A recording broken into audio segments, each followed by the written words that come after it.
Assalamualaikum teman-teman, seperti biasa sebelum mulai Mimin mendoakan semoga teman-teman semua selalu dalam keadaan sehat walafiat. Oke, kali ini kita akan melanjutkan Martial Master versi novel bagian 2176. Bagi yang baru bergabung, selamat bergabung, dan bagi yang belum subscribe dulu lah agar Mimin tambah semangat lagi nih bikin videonya. Oke, kalau sudah kita langsung masuk ke isi ceritanya. Tangan kanan Kincen sedikit terangkat dan kekuatan ruang angkasa tak kasat mata terpancar dari tangan Kincen. Kekuatan magis macam apa ini? Kata nenek moyang klan bayangan. Dia menjadi tampak ketakutan dan marah. Dirinya tidak pernah menyangka bahwa akan ada hal seperti ini. Dia tidak menyangka Kincen itu bisa begitu kuat, sehingga bahkan dia seorang praktisi tingkat Kaisar Dewa bisa terancam. Seolah-olah hati Kaisar Dewa di dalam tubuhnya akan hilang, seolah-olah akan terkoyak dalam sekejap. Tidak, klon sumber bayangan, kata nenek moyang klan bayangan. Dia tampak kaget dan marah dan tiba-tiba mengaktifkan sumber di tubuhnya dan duar. Seketika aura bayangan yang menakutkan memenuhi udara dari tubuhnya. Dan kemudian boom, itu terbelah menjadi dua sosok yang menakutkan. Dan pada saat itu terbelah dengan suara letupan. Terlihat sebuah lubang besar langsung muncul di dada tubuh yang berdiri di tempat. Dan kemudian kabut hitam muncul di tangan Kincen. Apa, bukan hati Kaisar Dewa? Kata Kincen. Dia sedikit mengernyit. Dalam kabut ini dia merasakan sumber aturan bayangan yang sangat kuat, akan tetapi konsentrasinya tidak kuat dan sama sekali tidak terlihat seperti inti asli Kaisar Dewa. Segera Kincen pun mendongak dan melihat bahwa di antara dua sosok itu, tubuh yang sumber bayangannya telah diambil olehnya itu hancur dalam sekejap, berubah menjadi ketiadaan dan menghilang. Itu hanya tiruan klon. Tampaknya hati Kaisar Dewa tidak mudah untuk didapat, kata Kincen. Dia mengerti dan menggelengkan kepalanya sedikit, namun juga sedikit kecewa. Rupanya pada saat dia mengerahkan kekuatan magisnya, leluhur klan bayangan secara langsung menggunakan semacam kekuatan magis tertentu untuk mentransfer serangannya ke klon, sehingga klon tersebut dapat menahan serangan kekuatan magisnya. Oleh karena itu, tubuh dewa leluhur klan bayangan akan runtuh setelah kehilangan kekuatan aslinya. Secara alami ia akan menghilang dalam hidupnya, dalam kehidupan. Jika tidak, bahkan jika hati Kaisar Dewa hilang dengan kekuatan Kaisar Dewa, hati itu tidak akan runtuh dengan mudah.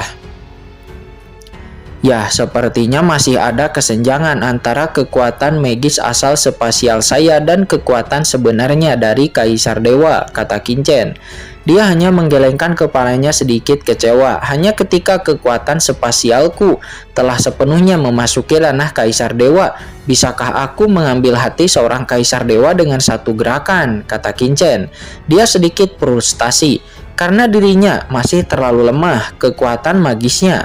Sementara Kincen nampak kecewa di dalam hatinya. Saat ini leluhur klan bayangan di seberang. Saat ini dia mengalami keterkejutan yang tak ada habisnya. Apa-apaan ini? Asal-usul Kaisar Dewa di klonku dilubangi dalam sekejap. Ini kekuatan magis macam apa ini? Kata nenek moyang klan bayangan. Dirinya menjadi sangat ketakutan hingga tubuh bagian bawahnya gemetar. Dirinya sudah merasakan ada yang tidak beres sebelumnya, jadi dia segera menggunakan kekuatan magis penyelamat nyawanya. Jika gerakan ini sampai berdampak padanya langsung, bahkan jika dia tidak bisa mengambil hati Kaisar Dewa secara instan, itu tetap masih akan sangat merusak hati Kaisar Dewanya. Bagaimana bisa ada seorang Kaisar Agung Puncak yang begitu menakutkan di dunia ini? Ketika leluhur klan bayangan ketakutan dan marah setelah Kincen menyelanya, serangan yang sangat mengerikan langsung muncul di sampingnya dan duar ledakan. Pada saat ini dalam kehampaan suara rintihan yang mengerikan bergema seperti hantu menangis dan melolong. Di tengah rengikan badai, sebuah jari gelap tiba-tiba menyala seperti roket yang jatuh. Cahaya dingin meledak dan langsung menunjuk ke arah dada leluhur klan bayangan, dan itu adalah serangan jari Molly. Kamu semut juga ingin memanfaatkan situasi ini. Leluhur klan bayangan mendengus dingin dan dia langsung melayangkan tamparan keras ke arah Molly. Di saat dia mengambil tindakan, sebuah telepatan besar itu berputar dan nampak bertambah besar di udara, itu bergemuruh seperti gunung yang menghancurkan Molly. Pada saat ini leluhur klan bayangan menjulang tinggi di seluruh dunia seperti monster bayangan besar yang dipenuhi dengan kekuatan hukum yang sangat menakjubkan. Dan kemanapun dia melewatinya, kehampaan langsung berguncang dan berputar sehingga ledakan. Tangan besar leluhur klan bayangan datang tepat di depan Molly. Semut. Molly memiliki ekspresi garang di wajahnya dan dia mengulurkan jari-jarinya dengan suara keras. Seketika, jarinya pun langsung berubah menjadi lebih tebal lagi dan lebih besar lagi. Itu berubah menjadi sebuah pilar besar yang menopang langit. Akarnya jelas yang sama dengan tangan besar leluhur klan bayangan dan tiba-tiba duar. Dua serangan itu bertabrakan seketika, gemuruh pun bergema. Itu seperti pilar batu giok yang jatuh dari gunung emas. Teknik jari Molly bertabrakan dengan tangan besar milik leluhur klan bayangan. Satu sisi itu berisi misteri mengerikan dari struktur klan jurang dan itu dipenuhi dengan energi iblis yang tak ada habisnya, serta rasa frustasi yang tak berujung dari Molly dengan amarahnya yang menggebu. Di lain sisi itu membawa kekuatan kaisar dewa dari nenek moyang klan bayangan yang bisa menghancurkan segalanya. Kedua serangan itu bertabrakan dan dengan suara ledakan energi bayangan tak berujung melonjak. Jari-jari yang tebal dari Molly seperti tombak dan menembus tangan besar leluhur klan bayangan sebelum kemudian menabrak tubuhnya seperti pilar surga dan boom boom. Tubuh besar leluhur klan bayangan pun terhuyung dia mundur dan kekuatan mengerikan menembusnya. Aturan di dadanya menjadi kabur dan lubang berdarah besar tiba-tiba muncul di dalam lubang besar tersebut. Kekuatan hukum melonjak, meledak di bawah lapisan kehancuran, dan kemudian pulih secara gila-gilaan. Tubuh suciku benar-benar terluka, kata nenek moyang klan bayangan. Dia terhuyung-huyung mundur membuat lubang besar di tanah seperti jurang. Dia menatap Molly dengan tidak percaya. Aku sebenarnya terluka oleh semut. Kamu sedang cari kematian, kata leluhur klan bayangan. Dia meraung, akan tetapi sebelum dia bisa menyelesaikan kata-katanya, pada saat ini Qingchen tiba-tiba mengulurkan cakarnya lagi di kejauhan dan berdengung. Sebuah kekuatan ruang yang tak terlihat sekali lagi datang ke arah leluhur klan bayangan seperti sebelumnya. Ini tidak baik.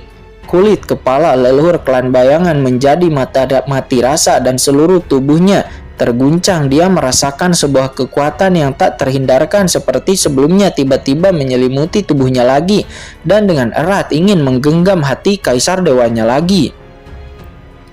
Klon sumber bayangan, kata nenek moyang klan bayangan. Dia merasa ngeri, tubuh dewanya menjadi kabur dan pada saat kekuatan ruang ini datang dan terbelah menjadi dua, tubuh dewanya dalam sekejap dengan suara letupan. Sebuah lubang besar pun digali pada dadanya salah satu tubuh dewanya. Seketika asal-usul bayangan di dalamnya pun benar-benar hilang dan tubuh dewa dari klonnya itu seketika runtuh dan asal mula bayangannya nampak telah jatuh ke tangan Qingchen lagi. Aura murni dari asal-usul bayangan, kata Qingchen. Dia tersenyum dan langsung menyimpannya. Meskipun hanya tiruan proyeksi, namun asal-muasal bayangan ini dari tiruan ini sebenarnya adalah kekuatan asli seorang kaisar dewa yang kuat. Itu mirip dengan klon proyeksi nenek moyang organisasi naga hitam. Pada saat itu, yang mana ini bisa dianggap sebagai tonik yang hebat bagi Qingchen. Pada saat ini, leluhur klan bayangan sangat marah dan dia ingin membunuh Qingchen dengan marah. Dia pun mengacungkan jarinya. Akan tetapi pada saat leluhur klan bayangan akan bergerak, Molly pada saat ini juga tiba-tiba bergerak lagi. Molly menunjuk dengan teknik jarinya lagi yang sangat menakutkan seperti pilar langit dan seketika langsung menusuk ke arah leluhur klan bayangan lagi. Sial, kenapa kamu seperti plester kulit anjing yang terus menempel, kata nenek moyang klan bayangan. Dia sangat marah, sehingga dia berbalik dan melayangkan sebuah tinju dengan keras. Seketika kedua kekuatan itu bertabrakan lagi dengan liar. Nenek moyang klan bayangan pun mundur 2 langkah menjatuhkan Molly dan kekosongan di belakangnya. Molly pun hancur dan runtuh di tempat, berubah menjadi jurang maut. Nenek moyang klan bayangan juga mengalami kesulitan. Sebuah lubang besar digali dari tinjunya di tepi lubang hukum bayangan terus dimusnahkan. Akan tetapi teknik jari Molly di sisi yang berlawanan masih ada dan utuh. Kaisar Agung Puncak kecil ini lebih keras daripada kepalan tanganku, kata leluhur klan bayangan. Dia menjadi gila. Dia belum pernah melihat seorang Kaisar Agung Puncak yang begitu menakutkan. Akan tetapi sebelum kemarahan di hatinya bisa mereda, saat ini terdengar suara mendengung. Seketika aura luar angkasa lagi yang menakutkan menyelimuti dirinya sekali lagi. Merasakan itu, nenek moyang klan bayangan sontak membeku. Dia menjulurkan tubuhnya dan buru-buru berteriak, "Klon sumber bayangan!" Dan ledakan seketika tubuhnya terbagi lagi menjadi 2. Dan pada saat tubuhnya dipisahkan, sebuah lubang besar pun muncul lagi di dada salah satu klonnya. Sinar asalnya menghilang dan klon tersebut pun runtuh lagi. "Hahaha, menarik," kata Qingchen. Dia melihat kekuatan asli bayangan di tangannya dan dia tidak bisa menahan senyum. Meskipun tidak mungkin untuk mengosongkan hati leluhur Kaisar Dewa dari klan bayangan itu secara sekaligus. Tapi jika dia terus melakukan ini, maka mungkin lama-kelamaan leluhur klan bayangan akan kelelahan fisik dan mental karena kehilangan terlalu banyak kekuatan aslinya. Karena bagaimanapun tidak peduli seberapa kuat leluhur klan bayangan ini, dia tidak bisa melepaskan klonnya tanpa batas. Bahkan jika dia memikirkannya, Qingchen merasa itu tidak mungkin. "Oke, aku akan mengalahkanmu." Molly pada saat ini meraung lagi dengan ganas dan tiba-tiba dia bergegas keluar. Dia bergegas menuju leluhur klan bayangan seperti orang gila. Dia berteriak. Saat Kaisar Dewa terus mengulurkan jarinya, "Aku akan terus menusuknya lagi dan terus lagi menusuknya dengan teknik jariku ini," kata Molly. Dia terus menusukkan jarinya dengan liar membuat lubang di tubuh leluhur klan bayangan. Tentu saja Molly juga berulang kali terguncang dan oleh serangan dari leluhur klan bayangan dan dia memuntahkan darah. Tapi Molly bahkan tidak menyadari darahnya itu. Bahkan jika dia berada dalam situasi yang sangat memalukan, bahkan jika Molly berlumuran darah, dirinya tetap tidak akan mundur sama sekali. "Ah, ini, kamu gila," kata nenek moyang klan bayangan. Dia menjadi gila. Molly ini seperti plester kulit anjing yang tidak bisa dilepaskan sama sekali. Tidak peduli seberapa keras dia mencoba, dirinya tidak bisa menghilangkan Molly. Sementara Molly terus melancarkan serangan jarinya. Di saat yang sama, Qingchen juga terus meraih, memaksa leluhur klan bayangan untuk terpecah lagi menjadi klon satu demi satu. Dan auranya terus menjadi sedikit melemah lagi. Jika ini terus berlanjut, saya khawatir nenek moyang klan bayangan itu akan kelelahan. Kemudian, leluhur klan bayangan itu meraung. Api bayangan, dan kemudian boom. Sebuah api hitam tak berujung terkondensasi antara langit dan bumi. Itu tidak lagi menyebarkan serangan tetapi langsung meledak ke arah Molly. Seketika api tak berujung pun membanjiri Molly, segera membakar lubang di tubuh Molly, menjebak Molly di dalamnya. Dan memanfaatkan kesempatan itu, leluhur klan bayangan pun dengan ganas menyerang Qingchen. Kedua orang ini terus bergabung seperti itu dan saya akan terkikis, semakin melemah, kata nenek moyang klan bayangan. Dia pun menatap Qingchen dengan wajah galak. Ya, anak laki-laki Molly yang mampu melarikan diri dari tangan nenek moyang organisasi naga hitam itu, pasti dia memiliki cara untuk bisa melarikan diri yang sangat luar biasa. Maka dalam hal ini aku harus menangkap anak laki-laki Qingchen ini terlebih dahulu. Ya, selama anak Qingchen ini mati, maka anak Molly yang hanya bisa menggunakan teknik jari itu, dirinya pasti juga bisa mengalahkannya. Ya, itu benar kalau begitu. Nah, matilah, kata nenek moyang klan bayangan.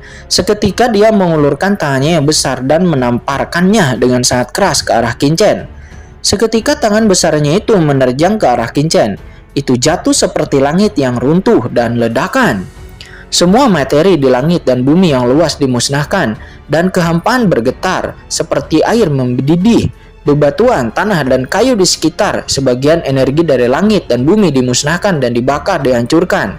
Itu berubah menjadi aliran partikel kecil. Nenek moyang klan bayangan saat ini benar-benar sangat marah. Ketika hati asal-usulnya terus-menerus direnggut oleh Qin-Chen satu demi satu, dirinya dipenuhi dengan kebencian dan dia ingin membunuh Qin-Chen dengan satu gerakan. Dan gerakan ini juga menyelimuti tubuh Qin-Chen, menutupi area yang luas, mengunci dunia ini. Di dunia ini hanya ada bayangan di mana-mana, dan aura bayangan itu terus mengalir memenjarakan kehampaan.